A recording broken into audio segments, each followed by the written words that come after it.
विद्यार्थियों, आज हम अंतर्राष्ट्रीय व्यापार के सिद्धांत के ऊपर बात करेंगे। अंतर्राष्ट्रीय व्यापार का सिद्धांत कौन सा सिद्धांत? जो modern theory of international trade है। Modern theory of international trade Heckscher Eli Heckscher और उसके जो स्टूडेंट थे बर्टिल ऑलिन, इन दोनों ने मिलकर इसको तैयार किया था। लेकिन एक्सर ने इसके बारे में 1919 में अपना एक आर्टिकल लिखा था और उस आर्टिकल को 1924 में उसके जो स्टूडेंट थे उन्होंने उसको ऊपर थोड़ा एलाबोरेट किया और उसको छपवाया। और उसके बाद 1933 में उन्होंने अपनी किताब लिखी थी, modern theory of international trade. और इस सिद्धांत का प्रतिपादन हुआ। जो modern theory of international trade है, जिसको हम एक्सरोलिन थ्योरी या फैक्ट एंडोमेंट थ्योरी भी कहते हैं, इस सिद्धांत के अनुसार कोई देश, यानी कि इस सिद्धांत का जो आधार है वो फैक्टर एंडोमेंट है, यानी कि विभिन्न देश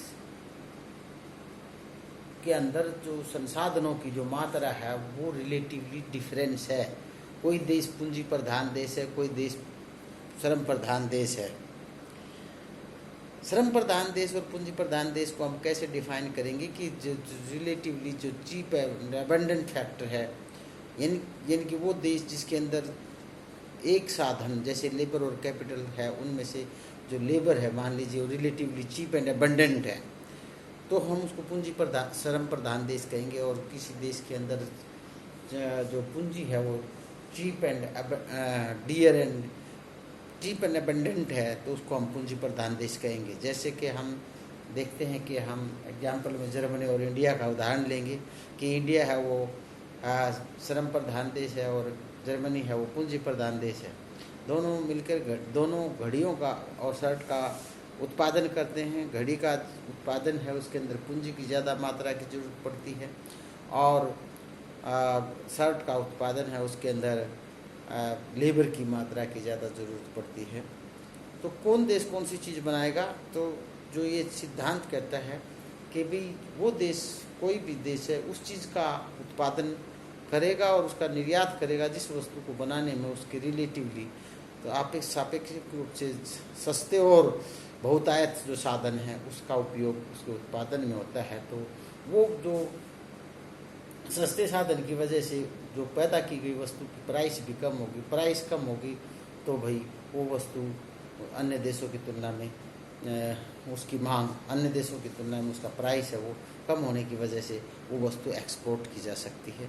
और जिस वस्तु के उत्पादन के अंदर उसके महंगे और जो स्केर्स फैक्टर है उसका उपयोग होता है, तो वो वस्तु को हम नहीं पैदा कर सकते। इसके लिए ज़रूरी है कि हम उसको विदेश से मंगवाएं, दूसरे देशों से मंगवाएं।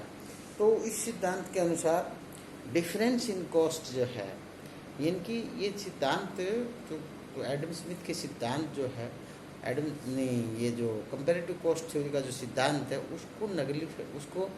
उसको रिजेक्ट नहीं करता, बल्कि उसको सपोर्ट करता है ये सिद्धांत। क्योंकि ट्रेड का जो आधार है, जो बेसिक कारण है, वो तो प्राइसेस के अंदर कमी होना ही है। यानी कि एक देश के अंदर किसी वस्तु के प्राइसेस दूसरे देश की तुलना में कम हैं, इसीलिए वो अंतर्राष्ट्रीय व्यापार का आधार बनती है। लेकिन उसके पीछे कारणों की खोज जो है वो कंपैरेटिव कॉस्ट थ्योरी के अंदर नहीं की गई थी। ये बात ये एक्सरोलिन की थ्योरी के अंदर ये बात दिखाई गई कि क्योंकि किसी देश के अंदर फैक्टर हैं वो कम ज़्यादा हैं। कोई फैक्टर जैसे लेबर और कैपिटल हैं वो किसी देश के अंदर सस्ती है लेबर, किसी के अंदर कैपिटल सस्ती है, तो कैपिटल अबंडेंट कंट्री है और वो कैपिटल इंटेंसिव गुड्स का निर्यात करेगा, और जो लेबर अबंडेंट कंट्री है वो लेबर इंटेंसिव गुड्स का निर्यात करेगा। तो इसका जो जैसे डोमिनिक सेल्वाटोर ने कहा है कि एक कंट्री है वो एक देश उस वस्तु का उत्पादन करेगा। एक कंट्री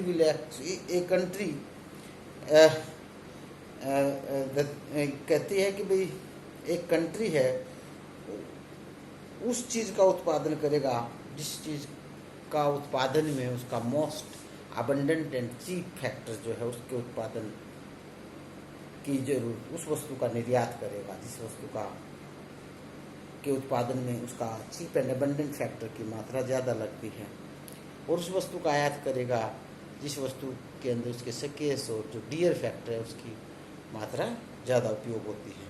और दूसरी बात ये भी है कि भाई इस थ्योरी के अंदर जो फैक्टर प्राइसेस है, मतलब यानी कि जनरल इक्विलिब्रियम थ्योरी है, इसके अंदर यानी कि थ्योरी ऑफ जो वैल्यू है, थ्योरी ऑफ वैल्यू के अंदर हमने ये लिया कि भी जो किसी वस्तु की जो कीमत है वो कैसे निर्धारित होती है, वो उसके पीछे सिर्फ एक ही कारण नहीं है, जैसे एडम स्मिथ या डेविड रिकार्डो के जो थ्योरी है उनके अंदर हम ये मान के चलते हैं labour is the only factor of production, और labour is the only labour amount of labour is the base of the value of the commodities. लेकिन यहाँ क्या है कि इसके अंदर जो वैल्यू है वो किसी वस्तु की वो डिपेंड करती है कि उसको कौन से फैक्टर्स पैदा करते हैं और उन फैक्टर्स की मार्केट के अंदर क्या प्राइस है। तो जो वस्तुओं की मांग और पूर्ति है वो फैक्टर्स की मांग और पूर्ति को डिसाइड करती है, और वो फैक्टर्स की जो प्राइस है वो वस्तुओं के प्राइस को डिसाइड करता है, और वस्तुओं का जो प्राइस है वो अंतर्राष्ट्रीय व्यापार का आधार बनता है। फिर क्या है इस थ्योरी के अंदर फैक्टर इस थ्योरी की जो एजम्पशंस हैं वो भी हम बता देते हैं कि एजम्पशंस का मैं बार बार कहता हूँ कि एजम्पशंस का मतलब ये होता है कि ये बात समझाने के लिए हम कुछ चीज़ों को ये मान लेते हैं कि ये चीज़ ऐसे है, इसको ये मान के चलो। जैसे कि हम कहीं जा रहे हैं तो हम ये मान के चलते हैं हमारे रास्ते में बिल्कुल साफ मिलेगा और रास्ते में किसी प्रकार की कोई दुर्घटना नहीं होगी, और हम 2 घंटे में हम 100 किलोमीटर की यात्रा कर जाएंगे। लेकिन हो सकता है कि किसी प्रकार की मिस हैपनिंग हो जाए और हम वहाँ ना पहुँचे, तो इसको हम कहते हैं जब हम किसी थ्योरी को बनाते हैं तो हम इस प्रकार की अजम्पशन लेते हैं कि other things remaining the same, कुछ चीज़ें ऐसे रहेंगी, या हम उनके लिए कुछ परिसीमा बांध देते हैं कि ऐसा होना चाहिए किसी बात को समझाने के लिए। भाई मान लीजिए कि 2 देश हैं, हमने अपने एग्जाम्पल में इंडिया और जर्मनी को लिया, 2 वस्तुएं हैं एक्स और वाई कमोडिटी, उनमें से एक वस्तु है वो लेबर इंटेंसिव है, एक कैपिटल इंटेंसिव है। फिर है प्रोडक्शन ऑफ ईच कमोडिटी इन दोनों देशों के अंदर जो प्रोडक्शन फंक्शन है वो सेम है, यानी कि कोई कमोडिटी है वो भारत के अंदर पूंजी प्रधान है तो वो जर्मनी में पूंजी प्रधान होगी, और भारत के अंदर श्रम प्रधान है तो जर्मनी में श्रम प्रधान होगी। और फैक्टर्स हैं वो मोबाइल हैं with in the country and immobile outside of the without the country. इसका मतलब ये है कि देश के बाहर जो हम नहीं जा सकते।